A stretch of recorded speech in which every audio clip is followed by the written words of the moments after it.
பார்த்தீங்கன்னா, நான் ரொம்ப வந்து சந்தோஷமான ஒரு விஷயத்த தான் பேச போறேன். நம்ம காவேரிக்கு வந்து பார்த்தீங்கன்னா, நம்ம ஒரு பெண் குழந்தை பொறந்துருச்சு இல்லையா? அத பத்தி தான். கண்டிப்பா வந்துட்டு உண்மையாலுமே வந்து நம்ம விஜய் வந்து இதெல்லாம் எழுந்து வந்து கோமா ஸ்டேஜ்ல இருக்கார் போல இருக்கு. எழுந்து வந்து வெளிய பார்த்தீங்கன்னா, கண்டிப்பா வந்து அவர் வந்து ரொம்பவுமே சந்தோஷப்படுவாரு. விஜயும், காவேரியும் பார்த்தீங்கன்னா, ரொம்ப கஷ்டப்பட்டுட்டு தான் இருந்தாங்க பாவம். இந்தாண்ட பார்த்தீங்கன்னா, இந்தாண்ட அந்த அத்தை கஷ்டப்படுறாங்க, இந்தாண்ட பாட்டி கஷ்டப்படுறாங்க. எல்லாருமே கஷ்டப்பட்டுட்டு தான் இருக்காங்க. இது பக்கம் ஒரு பக்கம் போயிட்டு இருக்கு. அந்தாண்ட பார்த்தீங்கன்னா, பசுபதி ஒரு பிளான் பண்ணிட்டு இருக்கிறாரு அப்படின்னு சொல்லலாம். என்ன பிளான் அப்படின்னா, தேவையில்லாம பார்த்தீங்கன்னா, அவங்க பையன் மேல கை வச்சுட்டாருல விஜய். அதுக்காக வந்துட்டு திரும்ப வந்து விஜய் வந்து பொழைச்சிருக்காரா இல்லையா? அவர் வந்து ஏதாவது பண்ணணும் அப்படின்னு சொல்லிட்டு ரொம்ப தீவிரமா வந்துட்டு யோசிச்சு வச்சுட்டு இருக்கிறாரு. பார்க்கலாம் இது வந்து எந்த அளவுக்கு வந்துட்டு போகும் அப்படின்னு சொல்லிட்டு. ஏற்கனவே வந்துட்டு கொல்லவே முயற்சி பண்ணாரு.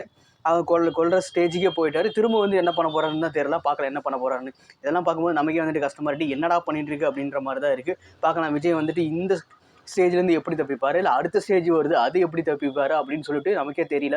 அடுத்த ஸ்டேஜில் பார்த்தீங்கன்னா நம்ம பசுபதி வந்து பிரச்சனை மேலே பிரச்சனை கொடுத்துட்டே தான் இருப்பாராட்டுக்குது. நம்ம விஜயம் வந்துட்டு சமாளித்து போயிட்டே இருப்பாராட்டுக்குது. எப்போ தான் அந்த குமரன் வரப்போறாருன்னு தெரியல. வராருன்னு சொல்கிறாங்க. ஆனால் வரவே மாட்டேங்கிறாரு. நீங்கள் இதை பற்றி என்ன நினைக்கிறீங்கன்னு சொல்லிட்டு கீழே கமெண்ட் பண்ணுங்கள். கண்டிப்பாக வந்துட்டு நம்ம குமரன் வந்து வருவாருன்னு எல்லாருமே எதிர்பார்க்குறோம். அவர் எவ்வளோ சீக்கிரம் வருவாரோ கண்டிப்பாக வந்துட்டு விஜய்க்கு கொஞ்சம் பிரச்சனை கம்மியாகும். அப்போ தான் வந்துட்டு எல்லாருமே சுமூகமாக முடியும். ஆனால் இப்போ பார்த்தீங்கன்னா ஒரு புது பிரச்சனை என்னென்னா, நம்ம குழந்தைய வந்து எடுத்துகிட்டு வந்துடலாம், விஜய் காவேரி வந்து அனுப்பி விட்டுறலாம் அப்படின்னு சொல்லிட்டு நம்ம பாட்டி வேறு பிளான் பண்ணிட்டு இருக்கிறாங்க. இதெல்லாம் நடக்கிற விஷயமா? விஜய் வந்துட்டு கேட்பாரா? அதெல்லாம் காவேரி வந்துட்டு அனுப்பி விட்டுட்டா இவர் எப்படி வந்து வாழ்வார்? இதெல்லாம் யோசிக்கும் போது நமக்கு வந்து கஷ்டம் இல்லை. குழந்தைய வச்சு ஏதாவது ப்ளே பண்ண போகிறாங்களா அப்படின்றது நமக்கு தெரியல. நம்ம பொறுத்திருந்து பார்க்கலாம் என்னென்ன நடக்க போகுது அப்படின்னு சொல்லிட்டு. கண்டிப்பாக வந்து விஜயும் காவேரி வந்துட்டு பிரியாமல் இருக்கணும் தான் நம்மளோட லட்சியம். பட் அது வந்து நடக்குமா நடக்காதா அப்படின்றது தெரியல. ஏன்னா குழந்தைய வச்சு வந்து பார்த்தீங்கன்னா விஜய் வந்து ஓகே சொல்கிறதுக்கு வாய்ப்புகள் இருக்குது. ஏன்னா அவர் வந்து ரொம்பவுமே குழந்தை வந்து ரொம்ப பிடிக்கும். அவர் வந்துட்டு குழந்தை வந்துட்டு அந்த ப்ரெக்னெண்ட்டாக இருக்கிற காவேரி ப்ரெக்னெண்ட்டாக இருக்கிற போதுலேருந்தே வந்துட்டு அவர் வந்து ஈகராக வெயிட் பண்ணிட்டு இருந்தார். எப்போ வரும் பாப்பா எப்போ வரும்னு சொல்லிட்டு வெயிட் பண்ணிட்டு இருந்தார்.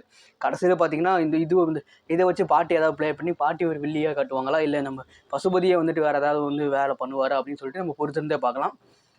நம்ம சேனல் வந்து சப்ஸ்கிரைப் பண்ணிக்கோங்க கைஸ். சித்தப்பா பார்த்தீங்கன்னா திடீர்னு பார்த்தீங்கன்னா நல்லவர் ஆகிட்டார், என்னன்னே தெரியல. இதெல்லாம் பார்க்கும்போது நமக்கு ஒரு ஆச்சரியமாக தான் இருக்குது. என்னடா நீ என்ன இவ்வளோ நல்லவன் ஆகிட்டா அப்படின்ற மாதிரி தான் இருக்குது. சரி பார்க்கலாம். ஏன்னா எந்த அளவுக்கு வந்துட்டு எவ்வளோ நாளைக்கு வந்து இந்த நல்ல வேஷம் வந்து போட்டுட்ருக்காரு அப்படின்னு சொல்லிட்டு நம்ம பொறுத்திருந்தே பார்க்கலாம் கைஸ்.